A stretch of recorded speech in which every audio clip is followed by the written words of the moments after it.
Have you ever had a job pay you like $1 an hour? Or your career, your trade, your certification supposed to be like 20 or more, and they promise 28, but you take home 14 an hour average? I've been there multiple times, especially when I was recovering from my homeless days. So, thank you for listening. Take a moment for my sponsor so we can get going. It really helps. But I have stories about this. Fuck them. So, I'm gonna tell you about one of my, Anyways, I was living in my car in Seattle, and I was like, oh my god, this sucks. Tags expired, no insurance, just even trying to drive a block. Cops would pull me over, taking naps in private property, but they really couldn't do too much about it. I told them what's up. So anyways, it sucked. No showers, no food, no money, just a car. Expired and illegal as fuck. So anyways, I got a job. I took this job. It was like 50 cents an hour. And I was like, cool, that's good. Or not 50 cents an hour, my bad. 50 cents a mile. Correct that. And anyways, he was like, after the interview, he's like, I'll give you 45. Just because I was like homeless. Like, he assumed I was like some heroin addict or something. And I've never touched that stuff, by the way. But, like, he assumed I was like just that of some sort. So I was like, no. Help. Please. She was like, 45. When I started getting my checks, it was 40 cents an hour. Or not an hour, a mile. 40 cents a mile. So, anyways, and I'm going to call them out. They screwed me. North Eagle Transport of Seattle? It's not really Seattle. But Green Pass is their other company. He owns a couple companies. Anyways, this LLC went bankrupt. Let's get to it. I was like, alright, I'll take 40 cents. So, I was driving roughly 3,000 miles per week. So, 40 cents a mile.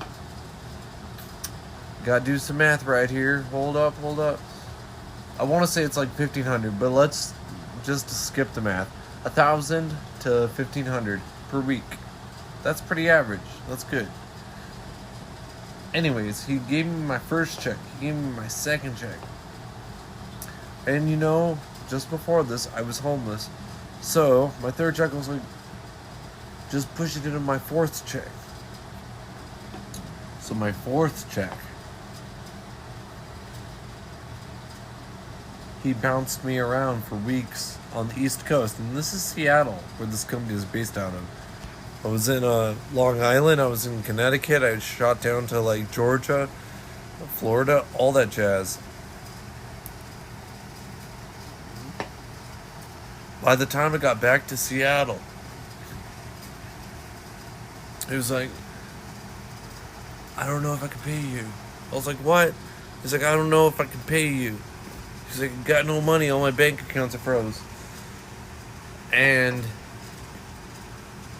then I begged him, I was like, can you at least send me back to Colorado? Can you give me a plane ticket? Because he has multiple companies, so he does have some cash. He was like, yeah, I'll do that. So, anyways, this is the third check by the time I got back that he owed me. So it was roughly $7,000 he owed me. So he bought me like $160 plane ticket back to Colorado.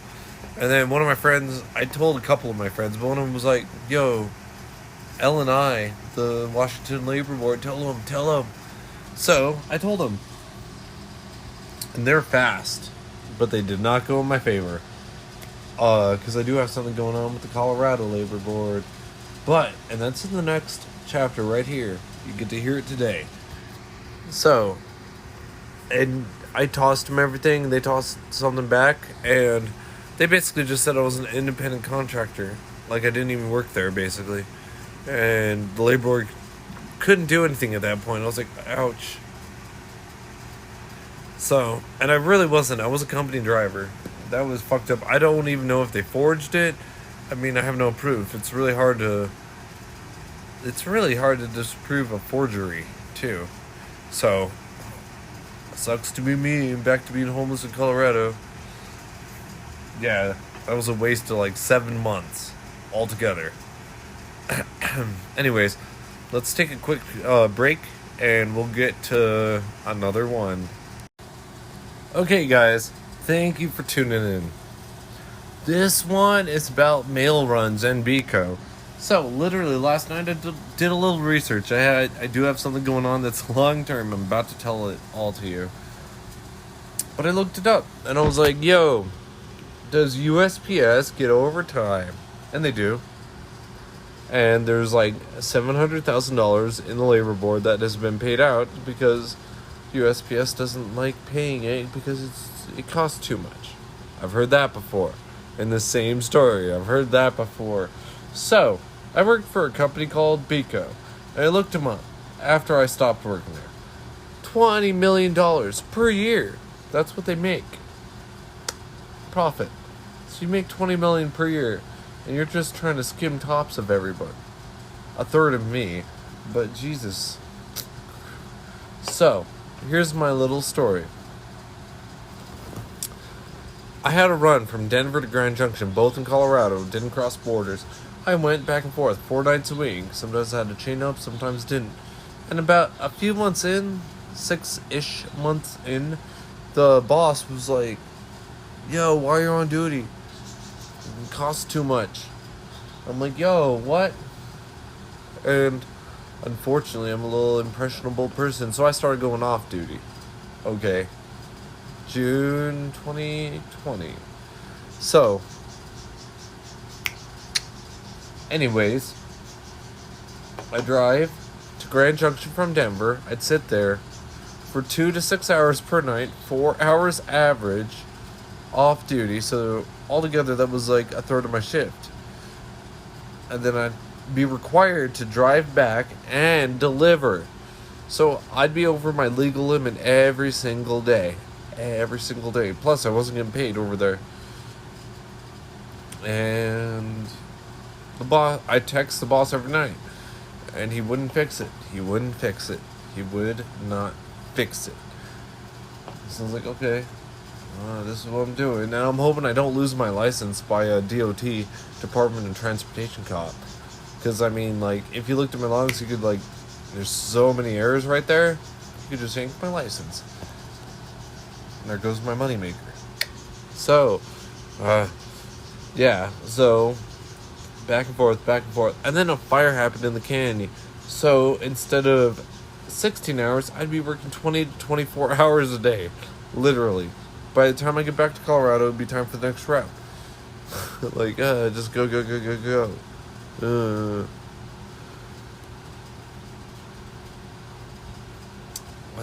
It was very frustrating. Kid me not.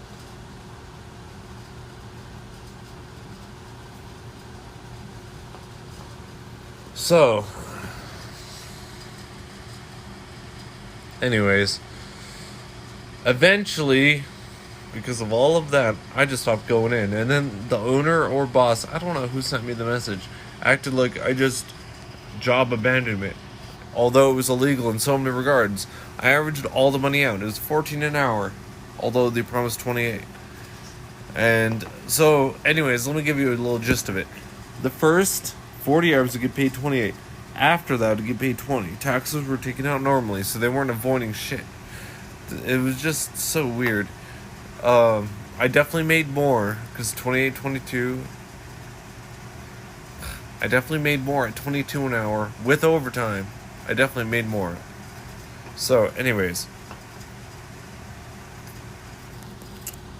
Trying to think where to go from here. Let's take a break and let's get back to it. Okay, guys. Thank you for staying here. Anyways.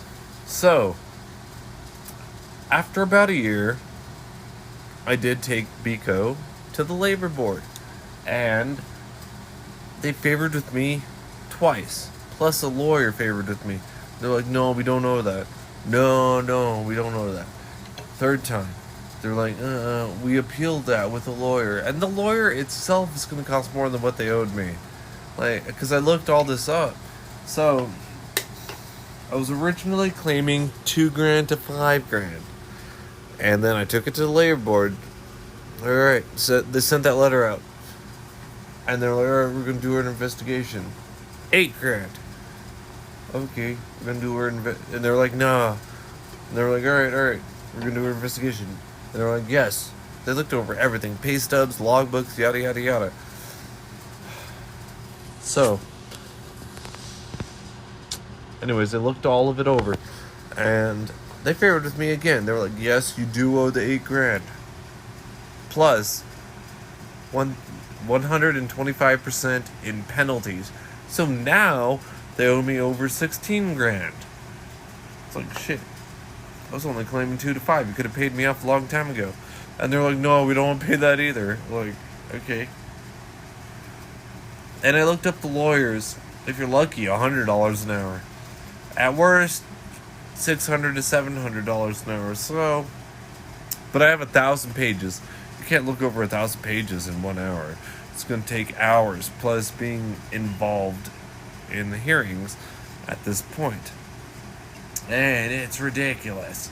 It's like, so in the end, they're going to end up spending more on this lawyer than what the last verdict was. Owe me $16,000. And even if they lose, or no, I said that wrong. Even if I lose by a loophole or something that these lawyers pull out, that company is going to end up spending way more on this lawyer. Like, I told a couple people, it's like dealing with a narcissist. Like, geez, I'm right, you're wrong. I'll do anything to do it. But if I win,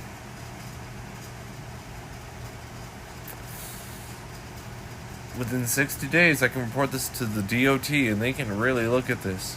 And in the end, it could bankrupt them. And that's that. So, I'm still waiting. I'll follow up with you. Have a good night.